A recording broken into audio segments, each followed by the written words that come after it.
চারটি রহমত আল্লাহ পাক রব্বুল আলামিন বান্দাকে দান করে, কিন্তু বান্দা সেগুলো পছন্দ করে। এক নাম্বার হলো কন্যা সন্তান। এক নম্বরে কি? কন্যা সন্তান আল্লাহ পাকের রহমত, আল্লাহ পাকের কি রহমত, কিন্তু বান্দার কাছে সেটা কি লাগে না, ভালো লাগে না। আল্লাহ রাব্বুল আলামিন বলেন, ওয়াইজা বুশিরা আহাদুহুম বিল উনসা যাল্লা ওয়াজহুহু মুসাওয়াদ্দা ইন্নাহু কাযীম। বলেন নাউযুবিল্লাহ।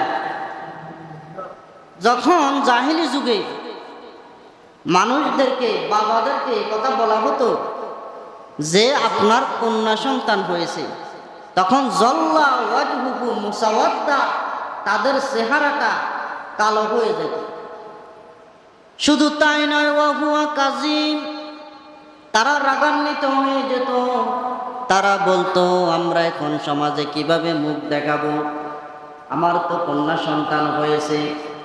সেটা শুধু জাহিলি যুগে ছিল এমন নয়, বর্তমানেও এমন বাবা আছে যারা কন্যা সন্তান বলে খুশি হয় না। এরকম বাবা আছে কিনা?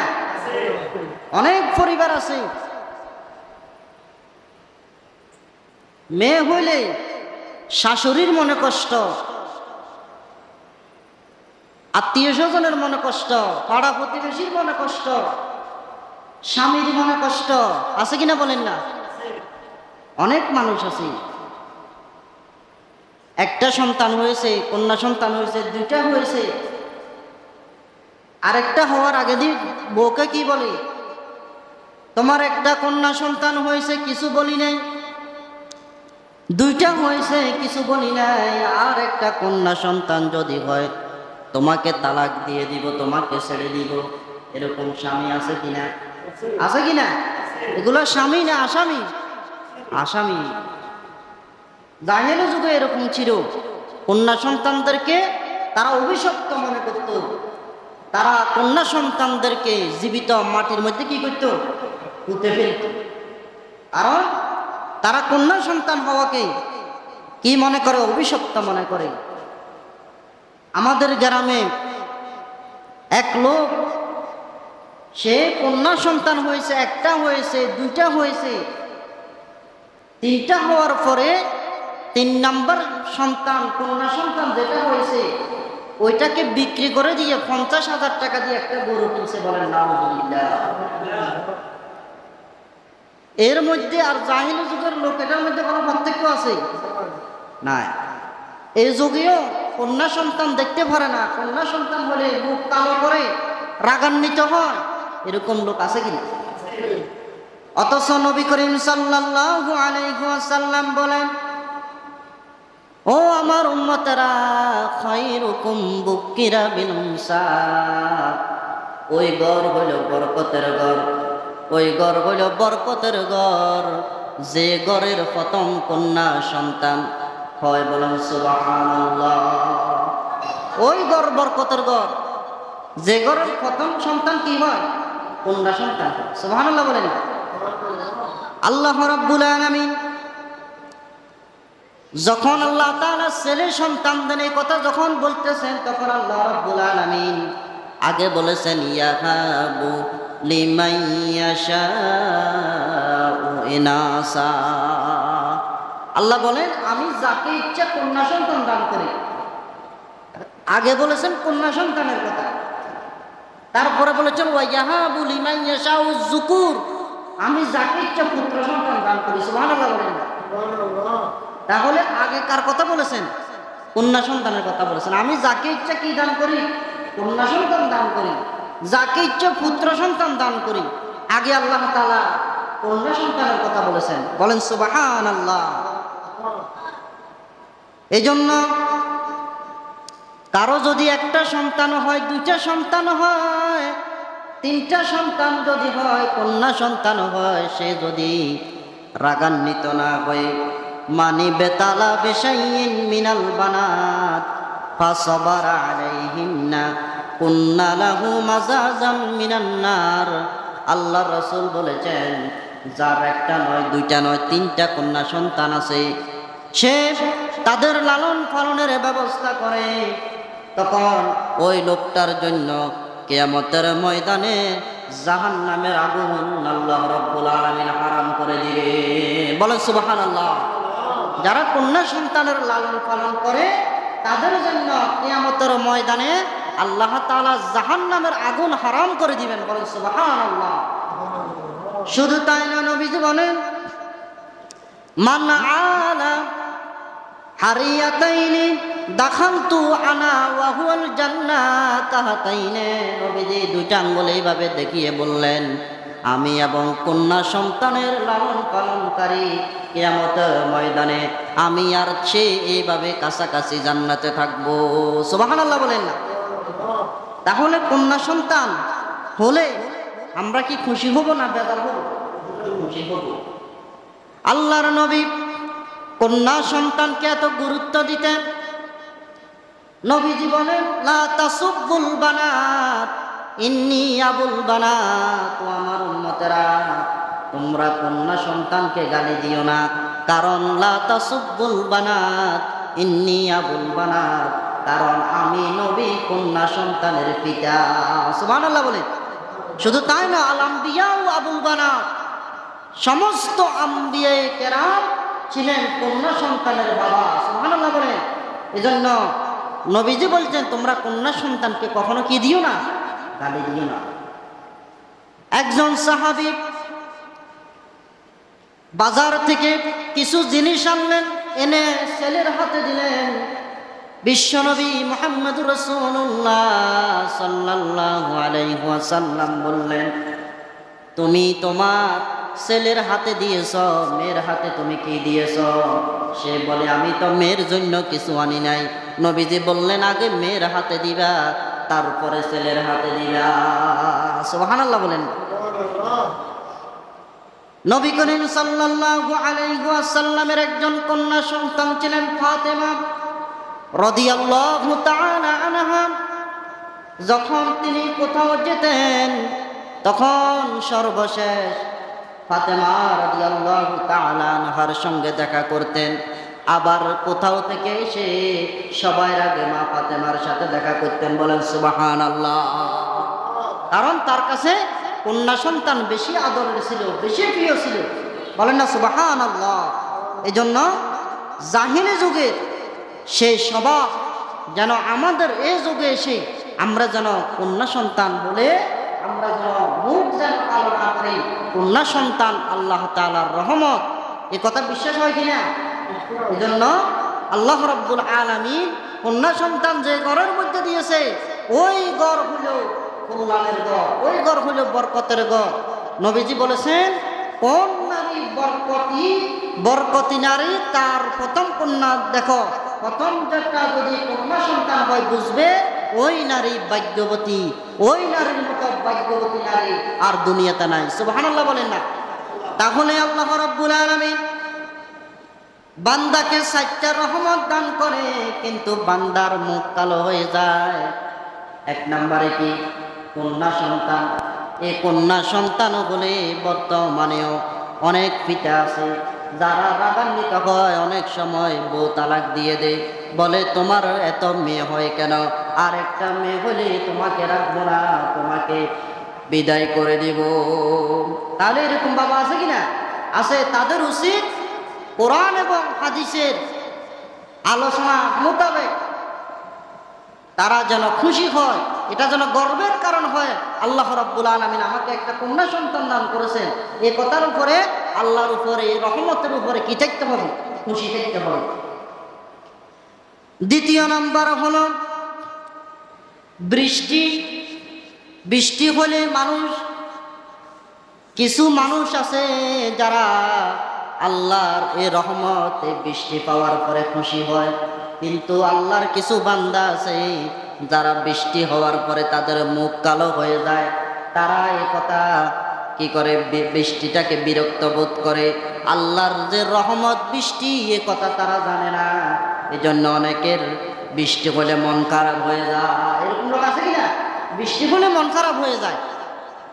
বৃষ্টি আল্লাহ পাকের কি রহমত। বৃষ্টি আল্লাহ পাকের কি? রহমত। কিন্তু অনেকে না জানার কারণে এই বৃষ্টি যখন হয় তখন মন খারাপ হয়ে যায়, বিভিন্ন ধরনের বৃষ্টিকে নিয়ে কথা বলে। তো আমি আজকে আপনাদের সামনে এই আলোচনাটা করার উদ্দেশ্য হলো, আমি গতকালকে মাগরিবের নামাজ পড়ার সময় আজান দেওয়ার পরে নামাজের আগে বসে আছি, এমন সময় একজন মুসল্লি বলল যে আল্লাহ পাক রব্বুল আলামিন প্রত্যেক দিন বৃষ্টি না দিয়ে যদি একদিন পর পর দিত তাহলে মনে হয় ভালো হতো। তাহলে এই লোকটা যে কথা এটা বলল, পরামর্শটা কারে দিল বলেন না? পরামর্শ কারে দিল? আল্লাহর পরামর্শ দিতেছেন যে বৃষ্টি সবসময় না, একদিন পর পর বৃষ্টি হলে কি হইতো? ভালো হতো। আল্লাহ কখন বৃষ্টি দিলে ভালো হবে আল্লাহ জানে কিনা? জানে কিনা? জানে। আল্লাহ কখন কোথায় বৃষ্টি দিতে হবে, কতটুকু দিতে হবে, কোন জায়গায় দিতে হবে, কয়দিন দিতে হবে, এই কথা জানেন বিদায় তো আল্লাহর নাম হয়েছে রব। রব তাকে বলে যিনি যেখানে যতটুকু দরকার, যখন দরকার, যে জায়গায় দরকার, যত সময় যিনি দে, তার নাম হলো কি? রব। সম্মানিত হাজিরিন, ফেরাউন বলল আনা রাব্বুকুমুল আলা, ও আমার জনগণ আমি তোমাদের রব। তখন এলাকার লোকেরা তাকে ধরল যে তাহলে আমাদের এখন বৃষ্টি দরকার, আপনি একটু বৃষ্টি দেন। সে বলল আজকে তো বৃষ্টি দিতে পারবো না, আগামীকাল দিব। আগামীকালও পারল না, এর পরের দিনও পারল না।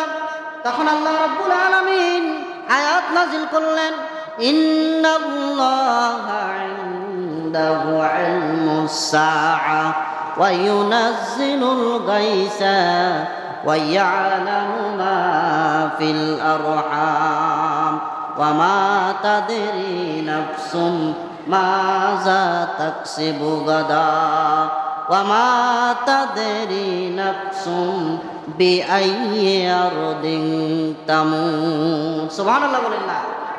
ও ফেরাউন, বৃষ্টির মালিক হচ্ছি আমি আল্লাহ, এজন্য বৃষ্টি কখন হবে এই কথা আমি আল্লাহ ছাড়া কেউ জানে না। ইন্নাল্লাহা ইনদাহু ইলমুস সাআ, এক নম্বরে কিয়ামত কখন হবে তুমি ফেরাউন বলতে পারো না। ওয়া ইউনাজ্জিলুল গায়সা, বৃষ্টি কখন হবে কেউ জানে না। ওয়া ইয়ালামু মা ফিল আরহাম, মায়ের গর্ভের ভিতরে ছেলে হবে না মেয়ে হবে দুনিয়ার কেউ জানে না, এই কথা জানেন কে? আল্লাহ। ওয়া মা তাদরি নাফসুম মাযা তাকসিবু গাদা, আগামীকাল আপনি কি খাবেন, কোন জায়গায় খাবেন, এই কথা কেউ জানে না, একমাত্র আল্লাহ জানে। ওয়া মা তাদরি নাফসুম বিআইয়ি আরদিন তামুত, আপনি কোন জায়গায় কোন সময় মৃত্যুবরণ করবেন দুনিয়ার কেউ জানে না, এই কথা জানেন কে? তো ফেরাউনও রব দাবি করেছে, কিন্তু ফেরাউন বৃষ্টি দিতে পারবে না, কারণ বৃষ্টি দেওয়ার মালিক কে? আল্লাহ রাব্বুল আলামিন বলেন, ওয়া আনজালা মিনাস সামাই মাআ, আমি আল্লাহ রাব্বুল আলামিন আকাশ থেকে বৃষ্টি নাজিল করি। তাহলে বৃষ্টি জমিন থেকে হয় না আসমান থেকে হয়? আসমান থেকে হয়। তাহলে বৃষ্টি আকাশ থেকে কি হয়? নাজিল হয়। তার মানে বৃষ্টি দান করেন কে? আল্লাহ। বৃষ্টি দেওয়ার মানে কে? আল্লাহ। এজন্য বৃষ্টি আল্লাহ পাকের রহমত, বান্দার প্রতি আল্লাহ দান করে। বৃষ্টি যখন হয়, হাদিস শরীফের মধ্যে এসেছে, বৃষ্টি যখন হয় তখন আকাশের রহমতের দরজাগুলা খোলা থাকে। বৃষ্টির সময় যদি কোনো মানুষ দোয়া করে তাহলে আল্লাহ রাব্বুল আলামিন ওই বান্দার দোয়া ফিরায় না। আল্লাহ ওই বান্দার দোয়া করতে দেরি, কবুল হইতে দেরি হয় না। সুবহানাল্লাহ বলেন না? কারণ বৃষ্টির সময় রহমতের দরজা কি থাকে? খোলা থাকে। এক একটা বৃষ্টির সাথে এক একটা রহমতের ফেরেশতা থাকে। সুবহানাল্লাহ বলেন না? আল্লাহ রাব্বুল আলামিন আপনি যখন জ্বালা বসাইবের টাইম হয় তখন আল্লাহ তাআলা বৃষ্টি নাজিল করে। যখন জমিন উর্বর করতে হয় তখন আল্লাহ তাআলা বজ্রপাত দেয়। যখন ঠাডা পড়ে আসমান থেকে, ঠাডা পড়ার পরে আজকের বিজ্ঞানীরা গবেষণা করে দেখেছে, আসমান থেকে যখন বজ্রপাত হয়, বজ্রপাত হইলে তখন জমিনটা উর্বর হয়। ফসল ভালো হয়। যেরকম সুবহানাল্লাহ। তাহলে ঠাডা পড়ারও কি আছে? দরকার আছে। বৃষ্টি পড়ারও কি আছে?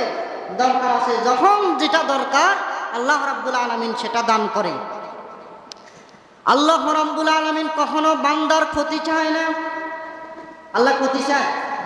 আল্লাহ রাব্বুল আলামিন আমাদেরকে যে বৃষ্টি দান করে, বৃষ্টির ভিতরে 5টা বড় বড় রোগের ওষুধ আছে। কয়টা রোগের ওষুধ আছে? 5টা রোগের ওষুধ আছে। আপনি 1 নম্বরে যদি আপনি বৃষ্টির পানিকে যদি সুন্দর করে পরিষ্কার করে যদি আপনি খেতে পারে, তাহলে যে বান্দা আল্লাহর দেয়া বৃষ্টির পানিটা পরিষ্কার করে খেতে পারে তার হজম শক্তি বেড়ে যাবে। সুবহানাল্লাহ বলেন না? বৃষ্টির পানি যারা খায় তাদের হজম শক্তি আল্লাহ তাআলা বৃদ্ধি করে দিবেন। সুবহানাল্লাহ বলেন না?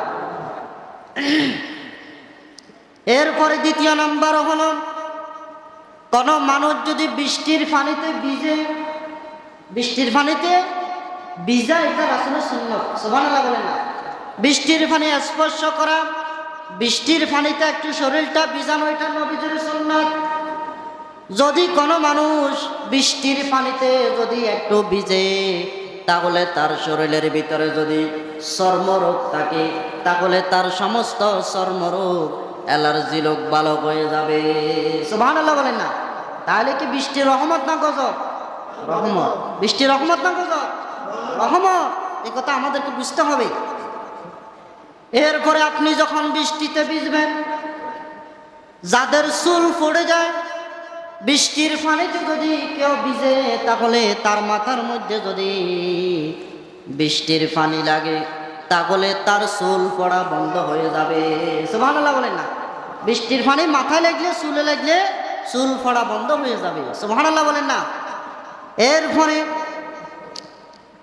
মানুষের যখন ক্যান্সার হয়, তার শরীরের ভিতরে এক ধরনের কোষ আছে, বিষাক্ত কোষ আছে, নষ্ট কোষ আছে।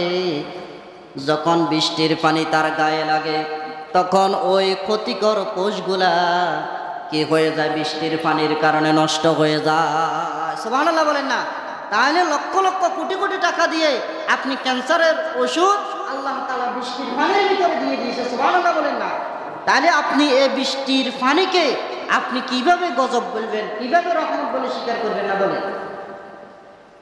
এরপরে আমাদের শরীরের ভিতরে যে রোগ হয়, এটা প্রতিরোধ করার ক্ষমতা অনেক সময় কমে যায়।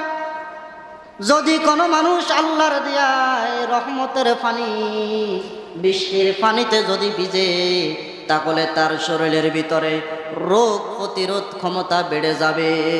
সুবহানাল্লাহ বলেন না? তাহলে আল্লাহ পাকের দেয়া 4টা জিনিসের ভিতরে একটা জিনিস হলো কি? কন্যা সন্তান, যেটা বান্দা কি করে? অপছন্দ করে। আর একটা হলো কি? বৃষ্টি, যেটা বান্দা অপছন্দ করে, অথচ এটা আল্লাহ পাকের কি? রহমত। এরপরে হলো ঘরের ভিতরে মেহমান আসে, মেহমান হলো আল্লাহ পাকের রহমত। অনেক মানুষ আছে যারা ঘরের ভিতরে মেহমান আসলে মাথা খারাপ হয়ে যায়। আছে কিনা বলেন না? আছে না এরকম? যে এখন ঘরের ভিতরে টাকা নাই, পয়সা নাই, মেহমান আসার বুঝি আর টাইম পাইল না। এরকম কিছু ঘরের মহিলাও আছে কিনা বলেন না? আছে কিনা? পুরুষদের থেকে মহিলারা অনেক সময় কি করে? বিরক্ত বোধ করে। জামাইয়ের বোনেরা আসলে, এরপরে জামাইয়ের আত্মীয় আসলে মাথা খারাপ হয়ে যায়। কথা ঠিক কিনা বলেন না? মেহমান আল্লাহ পাকের কি? রহমত। আল্লাহর নবী বলেছেন, আল উজলাতু মিনাশ শাইতান, তোমরা কখনো তাড়াহুড়া করিও না। তাড়াহুড়া করা এটা শয়তানের পক্ষ থেকে আসে। কার পক্ষ থেকে আসে? শয়তানের পক্ষ থেকে আসে। তাড়াহুড়া করা যাবে না। অনেক মানুষ দেখবেন অধৈর্য হয়ে যায়। যখন ট্রেন আসে, ট্রেন আসতেছে, তার 1 মিনিট ধৈর্য নাই, তাড়াতাড়ি করে ট্রেনের তো তলে পড়ে মারা যায়। এরকম লোক আছে কিনা বলেন না? আছে। তাড়াহুড়া করে। তাড়াহুড়া এটা শয়তানের পক্ষ থেকে আসে। নবীজি বলেছেন, তোমরা কখনো তাড়াহুড়া করিও না। আল আজলাতু মিনাশ শাইতান ইল্লা ফি খামসা, কিন্তু 5টা কাজ এমন আছে সেটা যদি হয় তাহলে তোমরা তাড়াতাড়ি করবে। হাদিস ভালো করে বুঝেন, নবীজি বলেছেন কি তোমরা কখনো কি করিও না, তাড়াহুড়া করিও না। কিন্তু ফার্স্টটা জিনিস এমন আছে তখন তোমরা কি করিও, তাড়াহুড়া করি। সুবহানাল্লাহ বলেন না। এই পাঁচটা জিনিস দরকার আছে কিনা, জানার দরকার আছে কিনা? এক নাম্বার হলো মেয়ে বড় হয়েছে, প্রাপ্তবয়স্ক হয়েছে, নবীজি বলেছেন বদনামিতে পড়ার আগে, মান সম্মান দেওয়ার আগে তুমি তোমার মেয়েটাকে তাড়াতাড়ি বিয়ে দিয়ে দাও। তাহলে এক নাম্বার হলো কি, মেয়ে বিয়ে দিয়ে দাও। মেয়ের বয়স হয়েছে, শুধু পড়ালেখা করায়, ইন্টার পাস করায়, ডিগ্রি পাস করায়, মাস্টার্স পাস করায়, এত বয়স হয়ে গেছে আপনার এখনো মেয়ে বিয়ে দেন না, আপনার মেয়ে এখনো প্রাপ্তবয়স্ক হয় না। এর ফাঁকে অনেক সময় অনেক মেয়ে আছে রিলেশন করে ফেলে, প্রেমে জড়িয়ে পড়ে, এরপরে বিভিন্ন অপকর্ম করে, অনেক সময় আছে আরেকজনের হাত ধরে পালিয়ে যায়, এরকম ঘটনা হয় কিনা বলেন না? হয়। এজন্য মেয়ে বিয়ে দেওয়ার বয়স হয়েছে, বলতেছে আর বসে থাকিও না, তাড়াতাড়ি বিয়ে দিয়ে দাও। সুবহানাল্লাহ বলেন না। তাহলে এক নাম্বার হলো তোমরা তাড়াতাড়ি করিও না কোনো কাজে। তবে এক নাম্বারে তোমাদের মেয়ে যদি বড় হয়ে যায়, ছেলে যদি বড় হয়ে যায়, তাহলে বিয়ের ব্যবস্থা করো, মান সম্মান দেওয়ার আগে তাড়াতাড়ি করো। দ্বিতীয় নাম্বার হলো আজান হয়ে গেছে, নামাজের সময় হয়ে গেছে, আর বসে থাকিও না, তোমরা তখন তাড়াতাড়ি করে নামাজে চলে যাও। সুবহানাল্লাহ বলেন না। তাহলে নামাজের সময় হলে আর কি করিও না, বসে থাকিও না, তাড়াতাড়ি করে কোথায় যাও, মসজিদে যাও, তাড়াতাড়ি করে নামাজ আদায় করো, তখন আর দেরি করিও না। সুবহানাল্লাহ বলেন না। তাহলে এই কাজের সময় দেরি করা যাবে না। তিন নাম্বার হলো মানুষ মারা গেছে, আত্মীয় স্বজন আসবে, বিদেশ থেকে ছেলে আসবে, আত্মীয় স্বজন কিছু চিটাগাং থাকে, কিছু ঢাকা থাকে, আত্মীয় স্বজনরা আসতে আসতে লাশটা 1-2 দিন আপনি সেখানে বসে রাখলেন, উঠানের ভিতরে পালে রাখলেন, ঘরের ভিতরে পালে রাখলেন, এটা উচিত না। নবীজি বলেছেন তোমরা তাড়াহুড়া করিও না কোনো কাজেই। তবে মানুষ যখন মারা যায় তখন তাকে তাড়াতাড়ি দাফন করে ফেলো। মানুষ যখন মারা যায় আর উপরে ফেলে রাখিও না, কারণ নেককার যখন হয় ওই মুদ্দাটা চিৎকার করে করে বলে যে কদ্দিমুনি কদ্দিমুনি, তাড়াতাড়ি আমাকে দাফন করে ফেলো, আমি আমার মাওলার সঙ্গে দেখা করতে চাই। সুবহানাল্লাহ বলেন না। আল্লাহর নেককার বান্দাদের জন্য যে মৃত্যু, এটা কেন দিয়ে আল্লাহ তাআলা কি করার জন্য? তাড়াহুড়া তাড়াতাড়ি করে যেন দাফন করে, যেন বান্দার সঙ্গে আল্লাহর সঙ্গে যেন কি হয়, তাড়াতাড়ি মোলাকাত হয়। সুবহানাল্লাহ বলেন না।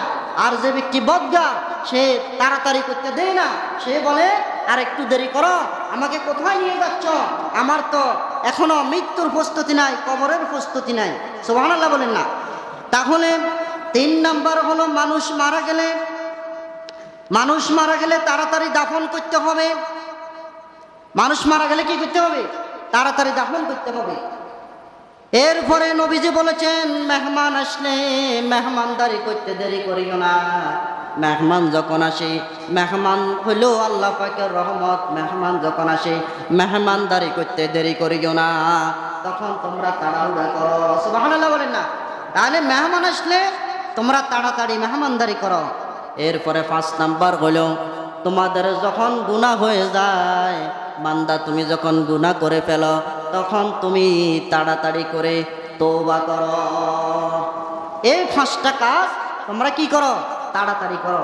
আর না হলো অন্য জায়গায় কি করিও না, তাড়াহুড়া করিও না, তাহলে তোমাদের জন্য বিপদ আসবে। মেহমানের মেহমানদারি করবেন।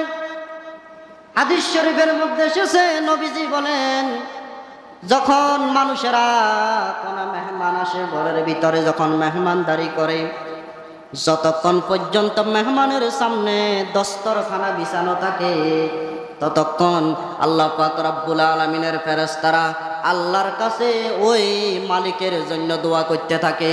সুবহানাল্লাহ বলেন না। আল্লাহর মেহমানের সামনে যখন একজন মানুষ যখন মেহমানদারির জন্য কিছু খানা জিয়াফত দেয়, যতক্ষণ পর্যন্ত ওই মেহমান ওই খাবার ভক্ষণ করে, ততক্ষণ পর্যন্ত একজন ফেরেশতা আল্লাহকে বলে আল্লাহ আপনি আপনার এই বান্দাকে মাফ করে দেন, সুবহানাল্লাহ বলেন না? তাহলে মেহমানদারি করলে লাভ আছে কিনা? আছে। এজন্য নবীজি বলেছেন, মান কানা ইউমিন বিল্লাহি ওয়াল ইয়াউমিল আখির ফালিয়ুকরিম দাইফাহু। তোমরা যদি আল্লাহকে যদি বিশ্বাস করো, আখিরাত একটা জিনিস আছে সেটা যদি তোমরা বিশ্বাস করো, ফালিয়ুকরিম দাইফাহু, তোমরা মেহমানকে তোমরা সম্মান করো, মেহমানের মেহমানদারি করো, সুবহানাল্লাহ বলেন না? তাহলে আমরা ইমানদার, এই কথা কোনো সন্দেহ আছে না? আমরা আখিরাত যে একটা আছে এ ব্যাপারে আমরা ইমান আছে কিনা? তাহলে আমরা মেহমানের মেহমানদারি করব, এটা আমাদের ইমানি দায়িত্ব। মেহমানের মেহমানদারি করলে কত ফজিলত! আল্লাহর নবী জনাব মুহাম্মদুর রাসূলুল্লাহ সাল্লাল্লাহু আলাইহি ওয়াসাল্লামের কাছে একজন লোক আসলো, আসে বলল, ইয়া রাসূলুল্লাহ সাল্লাল্লাহু আলাইহি ওয়াসাল্লাম, কবর কি, হাসর কি, মিজান কি, ফুলসিরাত কি, আমি তো জানি না, আমার একটু বুঝাই বলেন। তাহলে এখান থেকে শিক্ষা হলো কি? ফাসআলু আহলা যিকরি ইন কুনতুম লা তা'লামুন। আপনি যদি কোনো বিষয় না জানেন, যে জানে তারা কি করবেন? জিজ্ঞাসা করবেন। এটা আল্লাহর হুকুম। ফাসআলু, তোমরা প্রশ্ন করো, জিজ্ঞেস করো, যে জানে তার থেকে তোমরা কি করো? জিজ্ঞেস করো। আল্লাহর নবীর কাছে একজন লোক এসে বললেন, ইয়া রাসূলুল্লাহ সাল্লাল্লাহু আলাইহি ওয়াসাল্লাম, কবর কি, হাসর কি, মিজান কি, ফুলসিরাত কি, আমি তো জানি না, আমাকে একটু বুঝাই বলেন। নবীজি তার সকাল থেকে বুঝানো শুরু করলো, কবর কি, হাসর কি, মিজান কি, ফুলসিরাত কি। সারাদিন তারা বুঝাইলো, বুঝাইতে বুঝাইতে রাত হয়ে গেল। এত কিছু বুঝাইতে তারা সময় লাগবে না? যে সকাল থেকে বুঝাইতে বুঝাইতে সন্ধ্যা হয়ে গেল, রাত হয়ে গেল, খাবারের সময় হয়ে গেল। ওই লোকটাকে সারাদিন নবীজির ঘরের ভিতরে কিছু না থাকার কারণে কোনো মেহমানদারি করতে পারে নাই। তখন একজন সাহাবী, তার নাম হলো আবু তালহা রাদিয়াল্লাহু তাআলা আনহু, নবীজি আবু তালহাকে বললেন, ও আবু তালহা, তোমার ঘরের ভিতরে কিছু আছে নাকি? তোমার ঘরের ভিতরে মেহমানের মেহমানদারি করার জন্য কোনো খাবার আছে নাকি? আবু তালহার ঘরের ভিতরেও খানা নাই, মাত্র একজনের খানা আছে। কয়জনের খানা আছে? একজনের খানা আছে ঘরের ভিতরে। আবু তালহার স্ত্রী তাকে পাঠিয়েছে বাজার করার জন্য, বাজার থেকে বাজার করে আনো।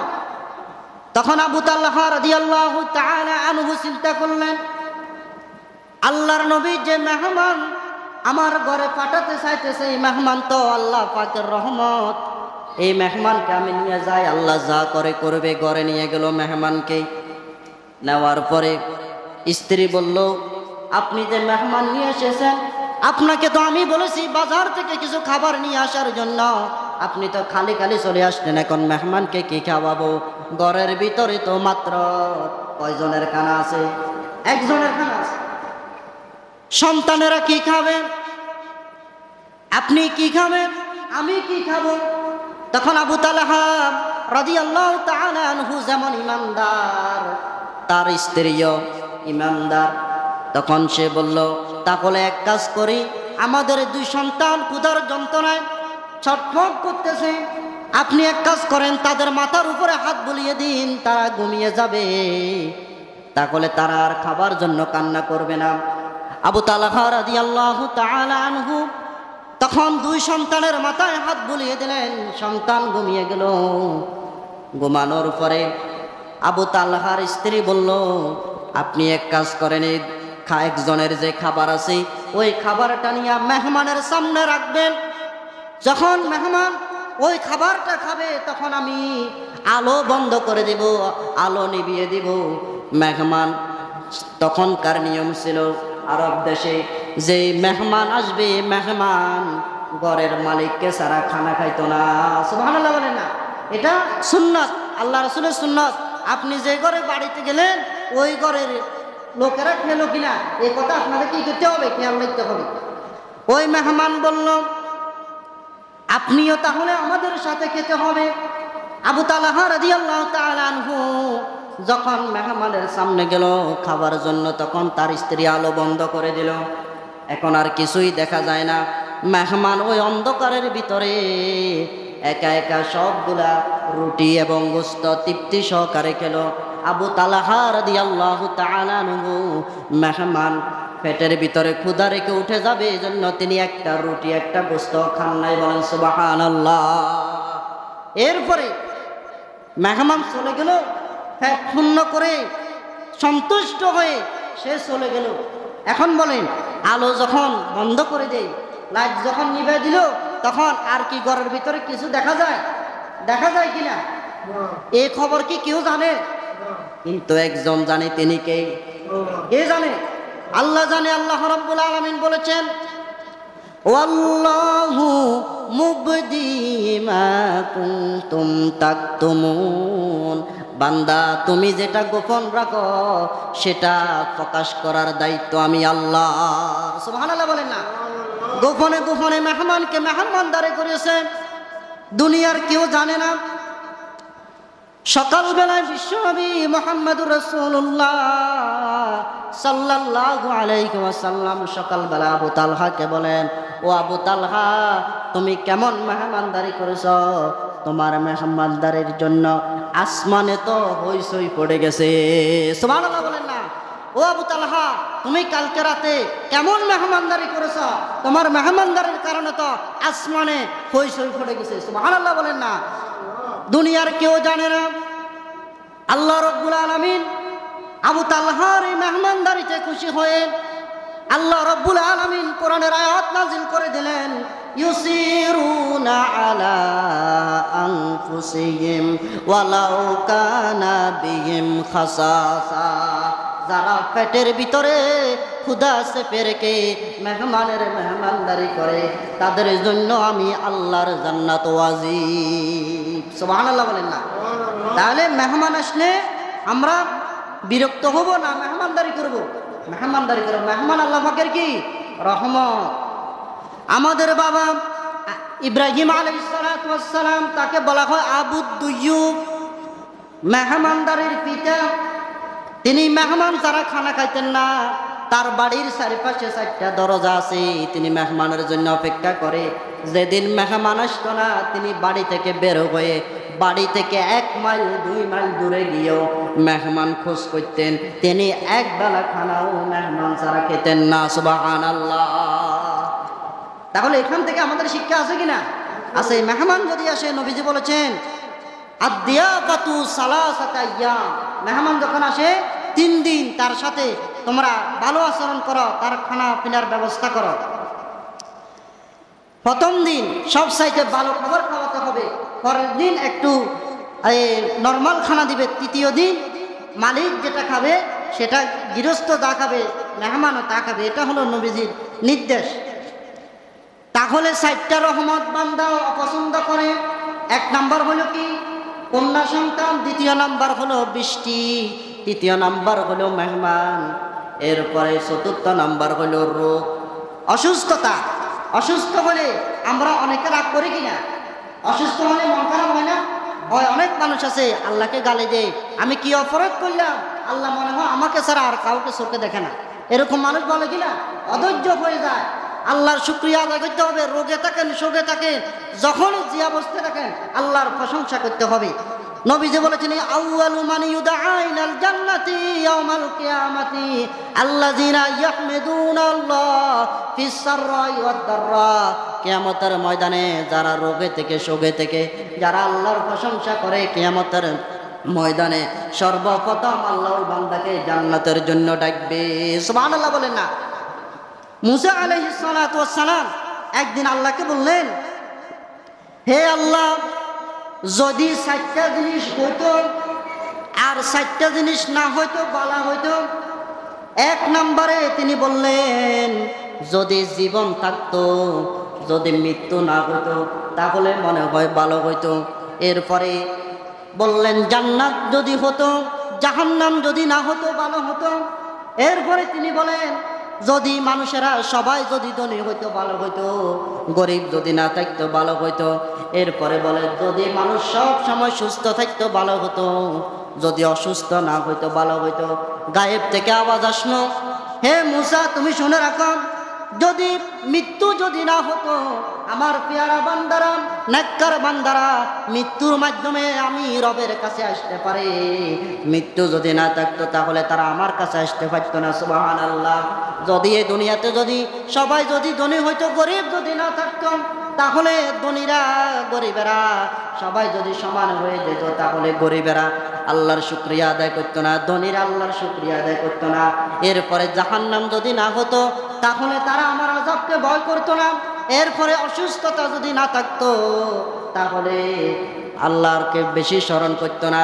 মানুষ সারা জীবন আল্লাহকে ডাকে না, কিন্তু যখন অসুস্থ হয় তখন আল্লাহ আল্লাহ করে কিনা?